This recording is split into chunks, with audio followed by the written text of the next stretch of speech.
ସବୁଥିରେ ସାହାଯ୍ୟ କରୁଛନ୍ତି ଶ୍ରୀ ପ୍ରଭଞ୍ଜନ ଭାଇ ଏବଂ ମୋ ସମ୍ଭୁ କରିଥିବା ଆପଣମାନେ ସମସ୍ତେ।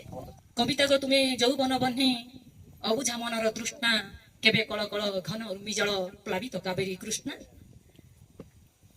କେବେ ମଧ୍ୟାହ୍ନର ତପତି ସବିତା, କେବେ ମଧୁଝରା ଯତ୍ସ୍ନା, ପ୍ରେମ ପ୍ରଣୟରେ ସଦା ପୁଲକିତ ପ୍ରୀତିଝରା ପ୍ରୀତି ବାସ୍ନା, ମଧୁଝରା ପ୍ରୀତି ବାସ୍ନା।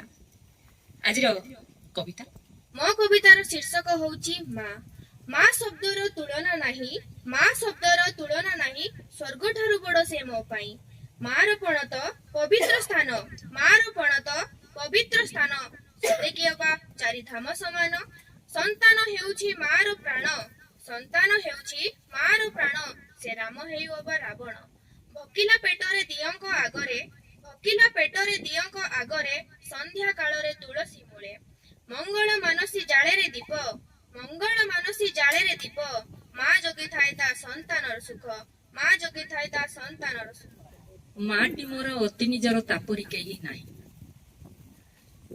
ମା ସମସ୍ତଙ୍କର ନିଜ, ଆଉ ମା ନଦୀ, ଏ ଭିତରେ ବୋଧେ କିଛି ତଫାତ ନଥାଏ। ନଦୀ ମଧ୍ୟ ମା ଭଳି ତାର ସକଳ ଜଳ ରାଶି ନିଜ ଶରୀରକୁ ବୁହାଇ ଦେଇଥାଏ ସନ୍ତାନର ସୁଖ ପାଇଁ। ସେଇ ନଦୀ ଓ ମାକୁ ନେଇ ଆସୁଛନ୍ତି। ମୋ ଶୀର୍ଷକ ହେଉଛି ନଦୀ ଓ ମା। ମା ଯେପରି ମମତାର ସାଗର, ମା ଯେପରି ମମତାର ସାଗର, ନଦୀ ସେପରି ଜୀବନର ଧାର, ନଦୀ ସେପରି ଜୀବନର ଧାର। ଦୁହେଁ ନିଜକୁ ସଦା ମିଶାଇ, ଦୁହେଁ ନିଜକୁ ସଦା ମିଶାଇ, ଅନ୍ୟର ସୁଖରେ ହସନ୍ତି ଭରି, ଅନ୍ୟର ସୁଖରେ ହସନ୍ତି ଭରି। ମାର ହୃଦୟ ଅସୀମ କରୁଣା, ମାର ହୃଦୟ ଅସୀମ କରୁଣା, ନଦୀର ସ୍ରୋତ ଅନନ୍ତ ସାଧନା, ନଦୀର ସ୍ରୋତ ଅନନ୍ତ ସାଧନା।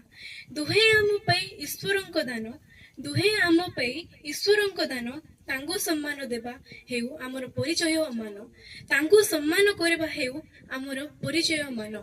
ଅଳ୍ପ ପାହାଡ଼ର କୋଳୁ ଜନ୍ମ ନେଇ ନଦୀ, ପାହାଡ଼ର କୋଳୁ ଜନ୍ମ ନେଇ ନଦୀ, ବହେ ନୀରବ ସୁରରେ।